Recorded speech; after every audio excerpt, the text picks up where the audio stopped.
எல்லாருக்கும் என் அன்பான வணக்கங்கள். இன்றைக்கி நம்ம இந்த வேர்ல்ட் ஆஃப் சவுண்ட்ஸ் சுவாமி முக்தானந்தா சொன்ன அந்த சாப்டரில் பாதி நேற்றுக்கு பார்த்தோம். அடுத்த பாதியை இந்த வீடியோவில் நம்ம பார்க்கலாம். ஏன்னா நான் ஏற்கனவே சொன்ன மாதிரி இதெல்லாம் ஜஸ்ட்டு கடன்னு படிச்சுட்டு போகிற மாதிரி உள்ள சாப்டர்ஸ் கிடையாது. அந்த மாதிரி டாபிக் கிடையாது. அவர் எவ்வளவு தூரம் அனுபவித்து ரசித்து மெடிடேஷனில் பார்த்தாரோ அதே மாதிரி அவர் ஞாபக சக்தியில் வச்சிருந்து அவரோட ஞாபகத்தில் வச்சு நமக்காக எழுதி கொடுத்துருக்காரோ, அப்போது அதே லெவலில் நம்மளும் போகணும். அப்போ தான் அதோட அழகை ரசிக்க முடியும். ஏதோ இந்த வாய்ப்பாடு 2 1s are 2, 2 2s are 4, 2 3s are 6 அப்படின்னு கடன்னு மெக்கானிக்கலாக படிக்கிற மாதிரி படிக்கக்கூடிய விஷயங்கள் அல்ல இது. ஓகே, அதனால தான் நானும் மெதுவாக போகிறேன். நிறைய பேர் இல்லை, 1-2 பேர் என்கிட்ட கமெண்ட்ஸ் சொன்னாங்க. அதாவது இதெல்லாம் இவ்வளோ விலாவாரியாக ஏன் சொல்கிறீங்க? ஒரு புக் ரிவ்யூனா கடன்னு அதுக்குள்ளே என்ன இருக்குங்கிறத சட்டுன்னு சொல்லிட்டு போயிட்டே இருக்க வேண்டியதானே அப்படின்னு. உங்களுக்கு கொஞ்சம் வியூஸு வேறு குறையுது தெரியுமா அப்படின்னாங்க. நான் சொன்னேன், இந்த வியூஸு குறையுது கூடுது இதெல்லாம் எனக்கு பிரச்சனையே கிடையாது. அதில் இன்ட்ரெஸ்ட் உள்ளவங்க கட்டாயமாக பார்ப்பாங்க. அதாவது நான் சொல்கிறேன்னு நீங்கள் தப்பாக நினைக்கக்கூடாது. எதுக்கோ தெரியுமா கற்பூர வாசனைன்னு சொல்கிற மாதிரி இந்த மாதிரி சேனலை பார்க்குறதுக்கே கொடுத்து வச்சுருக்கணும். இந்த ஆன்மீகத்தில் இன்ட்ரெஸ்ட் இருக்கவங்க மட்டும்தான் இந்த மாதிரி சேனல்ஸு எல்லாம் பார்ப்பாங்க, இந்த மாதிரி புக்ஸ் எல்லாம் படிப்பாங்க. எல்லாராலையும் படிக்க முடியாது. அப்படி இருக்கும்போது முதல்ல எல்லாம் நானாக பேசிகிட்டு இருந்தேன். இப்போவும் நான் தான் பேசுகிறேன், ஆனால் டாபிக் வேறு. நான் வேறொருத்தரோட அனுபவத்தை படித்து உங்களுக்கு சொல்கிறேன். அப்போது சிலவங்களுக்கு அது பிடிச்சிருக்கும், சிலவங்களுக்கு அது இன்ட்ரெஸ்டிங்காக தோணி இருக்காது. அதனால் அவங்க வாட்ச் பண்ணுறதை நிறுத்தியிருக்கலாம். அதை பற்றிலாம் எனக்கு எந்த பிரச்சனையும் கிடையாது. உண்மையிலேயே தியானம் பண்ணுறவங்க, உண்மையிலேயே முக்தி தேடுறவங்க, உண்மையிலேயே முக்தி கிடைக்கணும், இந்த புனரபி மரணம் புனரபி ஜனனம்ங்கிற இந்த பிறப்பு இறப்பு சக்கரத்திலிருந்து விடுபடணும் அப்படின்னு யார் 100% தீர்மானிச்சிருக்காங்களோ அவங்கெல்லாம் கட்டாயம் என்னோடய வீடியோவை பார்ப்பாங்க. அது அவங்க பார்த்தா போதும். ஓகே, ஏன்னா இந்த டாப்பிக்கே ஒரு மாதிரி டாபிக், எல்லாத்துக்கும் பிடிக்கிற டாபிக் கிடையாது. ஓகே, அந்த டாப்பிக்கை அந்த வீடியோ பார்க்குறதுக்கும் கேட்குறதுக்கும் ரசிக்கிறதுக்கும் அனுபவிக்கிறதுக்கும் தனி கொடுப்பினை வேணும். ஓகே, அதனால தான் நானும் மெதுவாக எப்படி முக்தானந்தா ஒவ்வொரு லைனாக ரசித்து இந்த புக்கை எழுதினாரோ, எவ்வளோ தூரம் ரசித்து அந்த அவரோட அனுபவங்களை ருசித்து பார்த்தாரோ அதை மாதிரியே நம்மளும் பார்ப்போம். ஏன்னா நாளைக்கு டெஃபினட்டாக நமக்கு கட்டாயமாக நமக்கும் இந்த மாதிரி அனுபவங்கள் வரத்தான் போகுது. ஓகேயா, எனக்கு அதில் 100% விஸ்வாசம் நம்பிக்கை உண்டு. ஓகேயா, ரைட். அப்போது இந்த வீடியோவோட இந்த சாப்டர் முடிஞ்சிடும். ஓகேயா, இப்போது நமக்கு எத்தனை வீடியோ போடுறோம், எத்தனை நிமிஷம் பேசுகிறோங்கிறதெல்லாம் எனக்கு கணக்கே கிடையாது. இதை பேச ஆரம்பித்தாலே நான் என்னையே மறந்துடுறேன். ஏன்னா அவ்வளோ இன்வால்மெண்ட்டோட அவ்வளோ ஈடுபாடோடு நான் இந்த புக்கை படிக்கிறேன், நோட்ஸ் எழுதுகிறேன், உங்கள்கிட்ட பகிர்ந்துக்கிறேன். ஒரு நல்ல காரியம் பண்ணுறோம், அதை முழுமையாக பண்ணணும் அப்படிங்கிறது தான் என்னோடய அபிப்பிராயம்.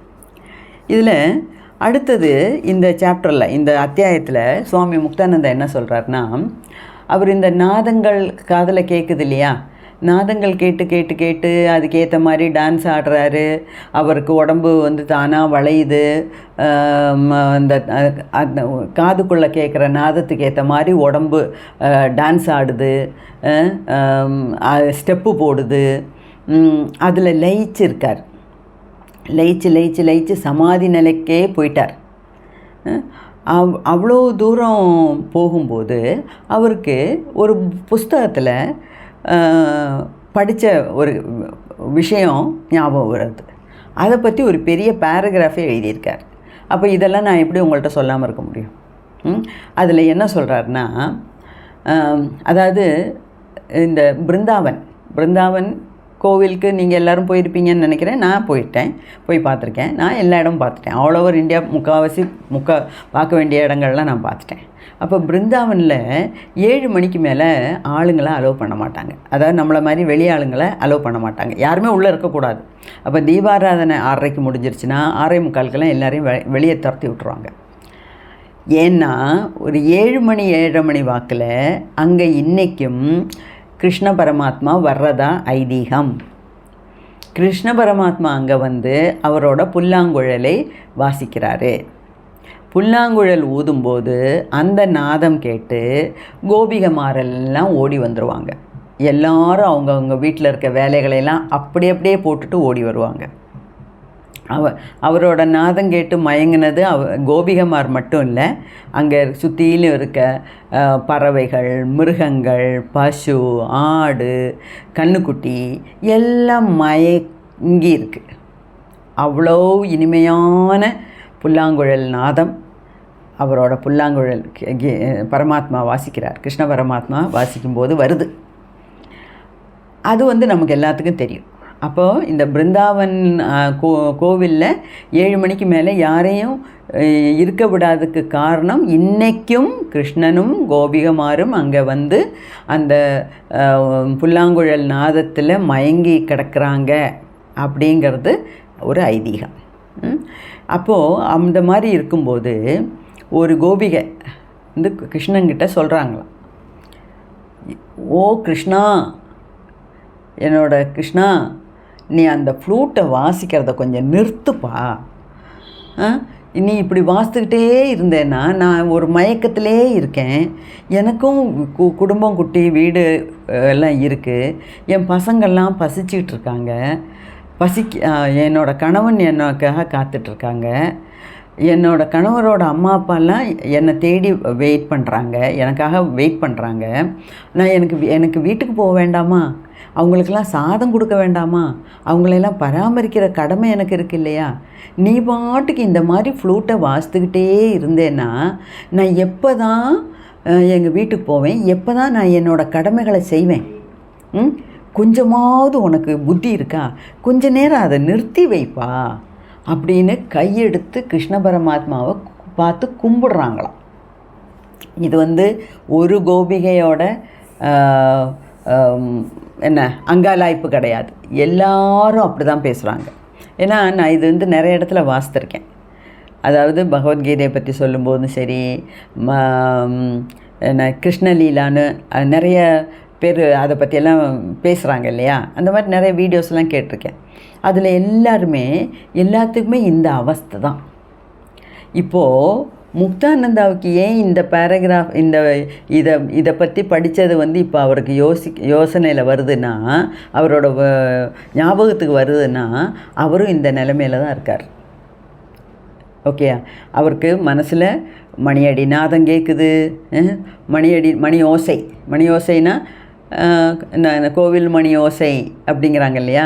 கோவில் மணி ஓசைனா என்ன? கோவிலில் தீபாராதனை காமிக்கும்போது மணி அடிக்கிறாங்க இல்லையா? அது ஒரு மணி இல்லை, ஒரு 100 மணி அடித்தா எப்படி நாதம் கேட்கும்? அந்த மாதிரி நாதம் காதில் கேட்டுக்கிட்டே இருக்கு. கிருஷ்ணனோட புல்லாங்குழல் இசை கேட்டுக்கிட்டே இருக்கு. ஒவ்வொரு பறவைகளும் பட்சிகளும் உண்டாக்குற சத்தம், வண்டுகள் ரீங்கரிக்கிற சத்தம், இந்த மாதிரி பல விதமான நாதங்கள் கேட்டுக்கிட்டே இருக்கு. யாருக்கு? முக்தானந்தாவோட காதில். அது அவருக்கு அதோட தொடக்கம் எங்கன்னு கண்டுபிடிச்சிட்டாரு. அது அவரோட சகசிரார சக்கரத்திலேருந்து தான் வருது அப்படின்னு அவர் கண்டுபிடிச்சிட்டார். அப்படி இருக்கும்போது இவரும் முக்தானந்தாவும் ஒரு மாதிரி மயக்கத்தில் இருக்கார். பாட்டு கேட்குறாரு, அந்த சத்தம் கேட்குறாரு, நாதம் கேட்குறாரு. நாதத்துக்கு ஏற்ற மாதிரி உடம்பு ஆடுது. அவரை மறந்து தன்னிலை மறந்த ஒரு சமாதி நிலைக்கு போயிட்டுறாரு. ஓகே, அப்போது அவர் உடம்பு ஆடுது. சில சமயம் உடம்பு அப்படிலாம் அப்படி பீஸாக பிச்சுக்கிட்டு போகிற மாதிரி இருக்குது. அதே மாதிரி உள்நாக்கிலேருந்து இது தேன் பாயுது. தேன் பாயுதுன்னா உங்களுக்கு தெரியும், கேச்சரி முத்திரைன்னு ஒரு முத்திரை இருக்குது. அந்த கேச்சரி முத்திரைங்கிறது நாக்கை வளைச்சி உள்ளே இருக்க அன்னத்தை தொடணும். அன்னத்தை தொட்டுக்கிட்டு இருக்கிற மாதிரி நாக்கை வச்சுட்டு நம்ம தியானம் பண்ணணும். அதெல்லாம் ஒரு நாள் 2 நாள்லாம் நடக்காது. எத்தனையோ வருஷமாக அப்படி இந்த கேச்சரி முத்திரையில் உட்காந்து தியானம் பண்ணும்போது அந்த உள்நாக்கிலேருந்து அமிர்தம் சொரியும். ஓகே, அந்த அமிர்தம் இவருக்கு வர ஆரம்பிச்சிருச்சு. அப்போ அந்த அமிர்தத்தை குடிக்கிறாரு. அந்த அமிர்தம் சுரக்காத டைம், அந்த அமிர்தங்கிறதெல்லாம் வந்து இந்த பீனியல் கிளாண்ட்லேருந்தும் பிட்யூட்ரி கிளாண்ட்லேருந்தும் வர்ற திரவம். ஓகேயா, அதுக்கு பேர் தான் அமிர்தம். அப்போது அந்த அமிர்தம் சுரக்குது. இவரே அவரை மறந்துருக்காரு. அந்த அமிர்தம் சுரக்காத டைமில் இவருக்கு புளிப்பு, இனிப்பு, உப்பு, துவர்ப்பு, காரம் இங்கிற மாதிரி பல சுவைகள் நாக்கில் வந்துக்கிட்டே இருக்குது. அவரோட உடம்பில், நம்ம எல்லார் உடம்புலேயும் ஒரு அக்னி இருக்குது. அதை பற்றி நான் சொல்லியிருக்கேன். யோகக்கனல் அப்படின்னு தமிழில் சொல்லுவாங்க. சான்ஸ்கிரிட்டில் ஜடராகினி அப்படிம்பாங்க. அக்னினா தீ. ஸோ நம்ம உடம்புல எல்லா செல்ஸ்லேயும் ஒரு தீ உண்டு. அதுக்கு பேர் தான் ஜடராகினி. ஸோ நம்ம உடம்பில் இருக்க தீ, அந்த உஷ்ணம் எப்போவுமே இருக்கணும். ஏன்னா இப்போ ஒரு ஆள் இறந்துட்டாங்கன்னா இப்படி கையை பிடிச்சி பார்ப்பாங்க, இறந்த உடம்பு சில்லிட்டு இருக்கும். ஏன்னா அந்த ஜடராகினி அங்கே வேலை செய்யலை. இப்போ நம்ம உடம்பெல்லாம் தொட்டு பார்த்திங்கன்னா அதில் ஒரு கதகதப்பு இருக்கும். சிலவங்க கையெல்லாம் தொட்டு பார்த்திங்கன்னா கொதிக்கும். அப்போ அவங்களுக்கெல்லாம் ஜடராகினி ஜாஸ்தி, நமக்கெல்லாம் ஜடராகினி கம்மி, அப்படி இல்லை. ஆனால் அந்த கதகதப்பு இருக்குல்ல, அதுக்கு அது அந்த வெப்பம் வேணும். அதுக்கு அந்த வெப்பத்துக்கு பேர் தான் ஜடராகினி. இப்போ முக்தானந்தா என்ன சொல்கிறாரு, அந்த ஜடராகினி கொழுந்து விட்டு எரியுது எனக்கு. 72 நாடிகள்லையும் 72 கோடி நாடிகள்லையும் அது ஊடுருவி போகுது. அதனால் என்ன, எனக்கு உடம்பில் எந்த வியாதியும் கிடையாது. என் உடம்பெல்லாம் அப்படியே பரிசுத்தமாயிடுச்சு. அப்போது அதெல்லாம் என்னென்னா, அந்த குண்டலினி சக்தி மூலாதாரத்துலேருந்து எழும்பி சுஷும்னா நாடி வழியாக மேலே போய் 3 கிரந்திகளையும் உடச்சி, அதை பற்றியெல்லாம் முன்னாடியே சொல்லியாச்சு. 3 கிரந்தி, பிரம்ம கிரந்தி, விஷ்ணு கிரந்தி, ருத்ர கிரந்தி. அந்த 3 கிரந்தினா முடிச்சு, அந்த முடிச்சையெல்லாம் உடச்சி ஒவ்வொரு சக்கரமாக ஆக்டிவேட் பண்ணி அது வழியாக நுழைஞ்சு, அதாவது மூலாதாரத்துலேருந்து கிளம்பி சுவாதிஷ்டானம், மணிபூரகம், அநாகதம், விசுத்தி, ஆக்ஞா வரைக்கும் வந்து, ஆக்ஞாவிலேருந்து சகசிராரத்துக்கு போகிற வழியில் ஒரு 5-6 சக்கரங்கள் இருக்குது. அதையெல்லாம் தொலைச்சி சகசிராரத்தில் சதாசிவன்கிற பேரில் தனியாக இருந்து தியானம் பண்ணுற அவங்க, அது குண்டலினிங்கிற சக்தி அம்பாள் தன்னுடைய கணவனாகிய சதாசிவனோட ஒன்று சேர்ந்தாச்சு. அந்த ஒன்று சேர்ந்த அந்த சிவசக்தி ஐக்கியம் நடக்கும்போது உண்டாகிற நாதங்கள் தான் இதெல்லாம். ஓகேயா, அதாவது சகசிரதள பத்மஸ்தா சர்வவர்ணோபசோபிதா. சகசிரதளத்தில் போய் தன்னோட கணவனாகிய சதாசிவனோட இணையும் போது சர்வவர்ணோபசோபிதா, ஒரு வர்ணம் கிடையாது. வர்ணம்னா கலர், நிறம். ஒரு நிறம் கிடையாது, எத்தனை நிறம்னு சொல்ல முடியாது. அத்தனை நிறத்தில் சோபிக்கிறாள் அந்த குண்டலினி சக்தி. தன்னோட கணவனோட இயற்கையாக அதை சேரும்போது பலவிதம் கலர்கள் இதில் ஜொலிக்கிறாள். சுதா சாராபி வர்ஷினி, இதெல்லாம் லலிதா சஹஸ்ரநாமத்தில் சொல்லப்பட்டிருக்க வர்ணனைகள். சுதா சாராபி வர்ஷினி, சுதா சாராபி வர்ஷினின்னா அந்த அப்போ அந்த சிவசக்தி ஐக்கியத்தில் உண்டாகிற அமிர்தத்தை குடிச்சிட்ருக்கா, குடித்து மதிமயங்கி கிடக்கிறா அப்படின்னு வர்ணிக்கிறாங்க. அப்போ அது இப்போ சுவாமி முக்தானந்தா உடம்பில் நடக்குது. அது நல்லா அவருக்கு புரியுது. அதனால தான் அவர் சொல்கிறாரு, இந்த நாதங்கள் எல்லாம் அந்த ஐக்கியத்தில், சிவசக்தி ஐக்கியத்தில் நடக்கும்போது உண்டாகிற நாதங்கள் அப்படின்னு நல்லா அவருக்கு கிளியராக புரியுது. அதை தான் அவரும் கேட்டு கேட்டு கேட்டு ரசித்து அந்த சமாதி நிலைமைக்கு போகிறார். அது மட்டும் இல்லை, அப்போ என்ன, இந்த புல்லாங்குழல் நாதம், கெட்டில் ட்ரம் நாதம் எல்லாம் கேட்டு கேட்டு கேட்டு மேலே சகசிராரத்தில் வரும்போது அங்கே வர்ற நாதத்துக்கு பேர் இடி முழக்கம். கடைசியாக சகசிராரத்தில் வரும்போது இந்த இடி முழங்குது இல்லை, இப்போ நல்லா மழை பெய்ய போகுது, இல்லைன்னா மழை பெய்துட்டு இருக்கும்போது மின்னல் அடிக்கும். மின்னலுக்கு அப்புறம் இடி முழங்கும் இல்லையா? அந்த இடி முழங்கிறத பார்க்கும்போதே, மின்னல் வந்துருச்சுனாலே நம்மளாம் இப்படி வெயிட் பண்ணுவோம், அடுத்தது பெரிய ஒரு இடி இடிக்கும் போகுது. அப்போ நமக்கு சயின்ஸில் படிச்சிருக்கோம், மேகக்கூட்டங்கள் ஒன்றோட ஒன்று மோதும்போது சப்தம் உண்டாகுது, அந்த சத்தம் தான் இடி அப்படின்னு. அந்த மாதிரி எத்தனையோ மேகங்கள் சேர்ந்து இடிக்கும்போது உண்டாகிற சத்தம் நம்ம சகசிராரத்துலேருந்து வருமா. அதை கேட்டு அவர் அப்படியே மயங்கி இருக்கார். ஓகே, அந்த ஸ்டேட்டில் தான் அந்த மாதிரி கேட்கும்போது தான், அந்த இடி முழக்கம் கேட்கும்போது தான் அந்த ஒரு யோகியானவன் அப்படியே தன்னை மறந்து சமாதி ஸ்டேட்டில் போகிறான். ஸோ அதே மாதிரி பரமானந்தத்தில் திளைக்கிறான். ஸோ நான் ஏற்கனவே சொல்லியிருக்கேன், 5 லேயரை பற்றி சொல்லியிருக்கேன் இல்லையா? அன்னமய கோஷம், மனோமய கோஷம்,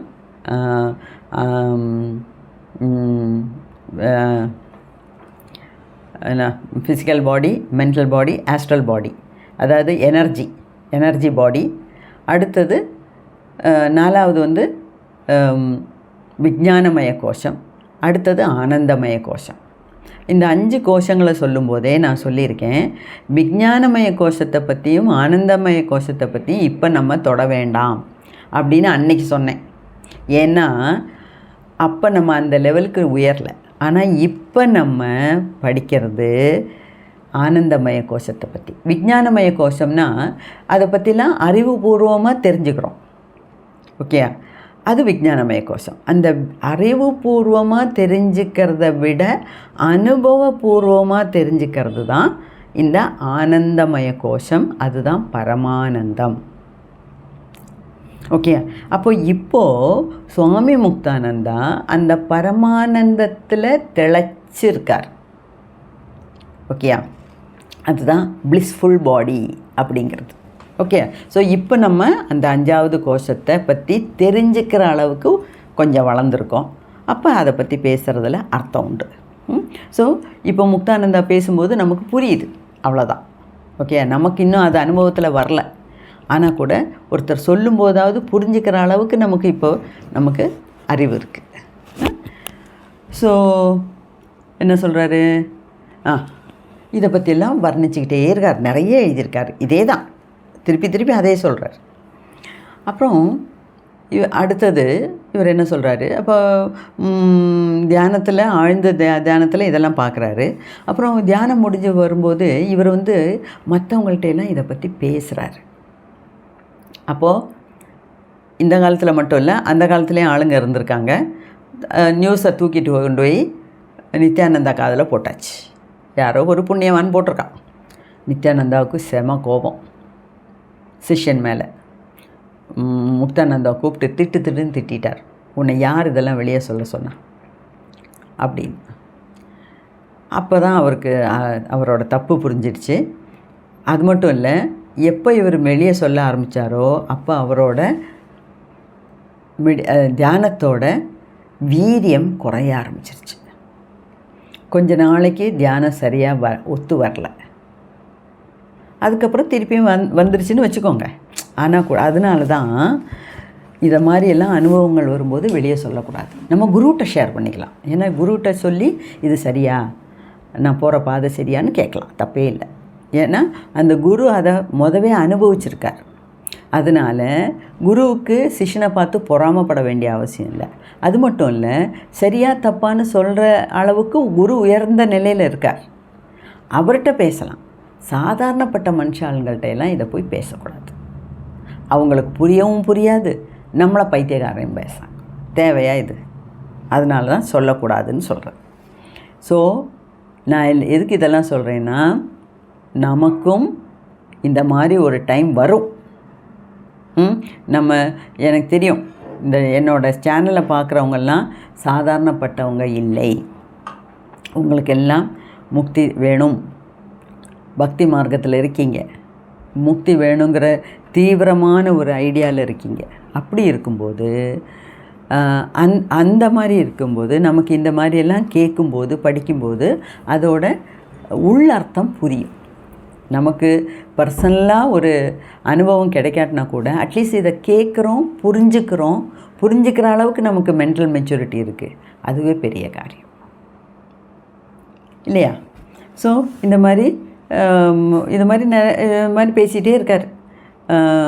இந்த குண்டலினி சக்தி சிவசக்தி ஐக்கியமாக இருக்கும்போது தான் இந்த மாதிரி கலர்லாம் வருது, இந்த மாதிரி கலர் வருது, இந்த மாதிரி ஆறாலாம் வருது. ப்ளூ பேர்ல் பார்க்குறேன், இந்த மாதிரி நாதங்கள்லாம் கேட்குறேன், நாத லோகத்தில் அப்படியே என்ஜாய் பண்ணியிருக்கேன் அப்படின்லாம் நிறைய சொல்கிறாரு. அப்புறம் அவர் என்ன சொல்கிறாரு, இந்த ப்ளூ பேர்லை பற்றி திருப்பியும் பேசுகிறார். அந்த ப்ளூ பேர்ல், அந்த நீல கலர் முத்து பார்க்குறாருல, அது அவர் முன்னாடி வந்து நிற்கிது. அது ஸ்டெடியாக பெருசாகிட்டே வருது. முன்னாடி வந்து நிற்கிது, நல்லா பெருசாகிறது மட்டும் இல்லை, அவர் தியானத்தில் ஆழத்தில் போக போக போக அதிலேருந்து வர்ற பிரகாசம் ஜாஸ்தியாகிட்டே போகுது. அப்போ இவர் முக்தானந்தாவுக்கு மனசில் டவுட்டு வருது. இந்த ப்ளூ பேர்லுங்கிறது நீலகண்டனா? நம்ம யாரை நீலகண்டன் போம்? சிவனை தான் நீலகண்டன் போம் இல்லையா? அந்த நீலகண்டனா? அதோ குண்டலினி சக்தியா? இது யார்?